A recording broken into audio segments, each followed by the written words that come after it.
জুলাই জাতীয় সনদ প্রণীত হয়ে গিয়েছে এবং সেটা স্বাক্ষরের অপেক্ষায় আছে। এই সনদ বাস্তবায়ন কিভাবে হবে তা নিয়ে এখনো পর্যন্ত আলোচনা অব্যাহত। জাতীয় ঐকমত্য কমিশন আমাদের পরবর্তী সভা আগামীকালকে আছে। এই আলোচনা অব্যাহত থাকা অবস্থায় একই দাবিতে রাস্তায় আন্দোলনের কর্মসূচি দেওয়াটা কতটা সমুচিত সেটা জনগণ ভেবে দেখবে। যে বিষয়টি আলোচনার টেবিলে নিষ্পত্তি হওয়ার অপেক্ষায় আছে সেই বিষয়ে আবার আন্দোলনের নিয়ে রাজপথে নামা আমার মনে হয় যেটা সঠিক পদ্ধতি নয়। দ্বিতীয় হচ্ছে, এই সনদের ভিত্তিতে নির্বাচন অনুষ্ঠানের জন্য সনদ বাস্তবায়নের পদ্ধতিতে সেটা নিরূপণ হবে। আর যারা রাজনৈতিক প্রতিপক্ষ হলো বলে আপনারা প্রশ্নে বলেছেন, আমরা কাউকে রাজনৈতিক প্রতিপক্ষ মনে করি না তো। কারণ যারা গণতান্ত্রিক প্রক্রিয়ায় রাজনীতি করবে তারা সবাই রাজনীতির মাঠে আমাদের রাজনৈতিক সঙ্গী। আমাদের মধ্যে নির্বাচন যখন অনুষ্ঠিত হবে প্রতিদ্বন্দ্বিতা হবে, প্রতিযোগিতা হবে।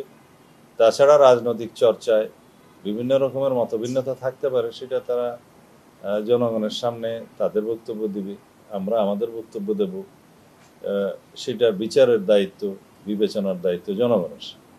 আমরা এইভাবেই দেখি রাজনৈতিক মাঠে। আমরা কাউকে প্রতিপক্ষ শব্দটি ব্যবহার করতে চাই না। সেটা আসলে সঠিক পার্লামেন্টারি ওয়ার্ডও নয়, সংসদীয় ওয়ার্ডও নয়। রাজনৈতিক ময়দানে সবাই আমরা সৌহার্দ্যপূর্ণ পরিবেশে রাজনীতি চর্চা করব, সেটাই বর্তমান সময়ের চাহিদা এবং দাবি। জাতির প্রত্যাশা যে গণতন্ত্রের চর্চা হবে, বহুমত পোষণ করবে, আবার সহমত পোষণ করবে জাতীয় ইস্যুতে। জাতীয় ঐক্য আমাদের প্রয়োজন জাতীয় ইস্যুতে, জাতীয় যে কোনো গুরুত্বপূর্ণ ইস্যুতে আমরা সকল গণতান্ত্রিক রাজনৈতিক দল একমত পোষণ করব জাতীয় স্বার্থে।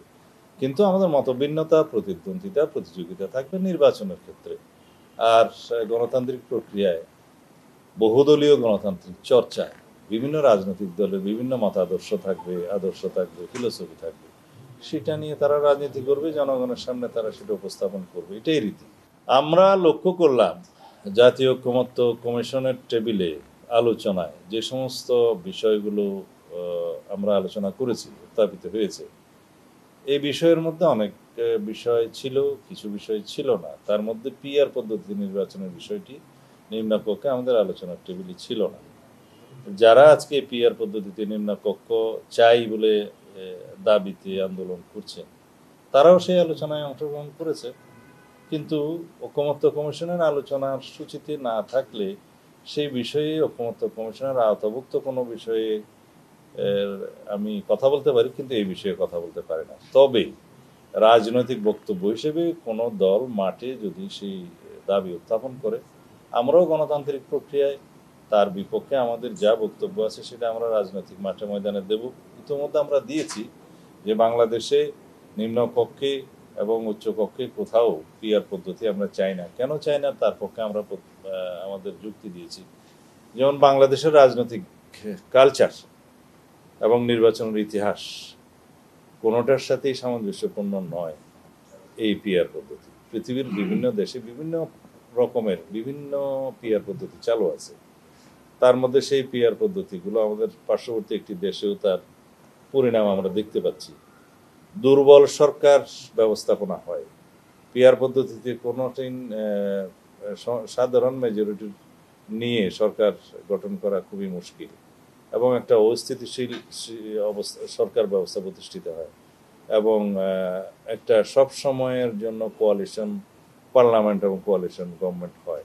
সেই ক্ষেত্রে জাতির আকাঙ্ক্ষা পূরণ করা সম্ভব হয় না। নির্বাহী বিভাগের অথবা যারা মেজরিটি দল থাকে তাদের বিভিন্ন রকমের প্রতিশ্রুতি জনগণের জন্য থাকে, জাতির কাছে থাকে, সেগুলো বাস্তবায়ন সম্ভব হয় না। সবসময় একটা দাবি পূরণের জন্য আন্দোলন হতেই থাকে, যেহেতু দাবি পূরণ করা সম্ভব হয় না। তো এই সমস্ত কিছুর বিবেচনায় আমাদের প্রচলিত পদ্ধতি প্রত্যক্ষ নির্বাচনের মাধ্যমে জাতীয় সংসদের সদস্য নির্বাচিত হওয়ার যে পদ্ধতি, এটা সংবিধানের আর্টিকেল 65 সাবসেকশন 2-তে আছে, সেটা বহাল আছে। আমরা এইভাবেই চাই, কারণ জনগণ তার নির্বাচিত প্রতিনিধি কে সুনির্দিষ্টভাবে তাকে জানতে চায়। আমাদের দেশের পলিটিক্যাল কালচার সেটা, এবং আমাদের রাজনৈতিক ইতিহাসে এর কোনো ব্যতিক্রম বা চর্চা আমরা আগে করিনি। সুতরাং এই পদ্ধতিটা একটা পরীক্ষিত পদ্ধতি।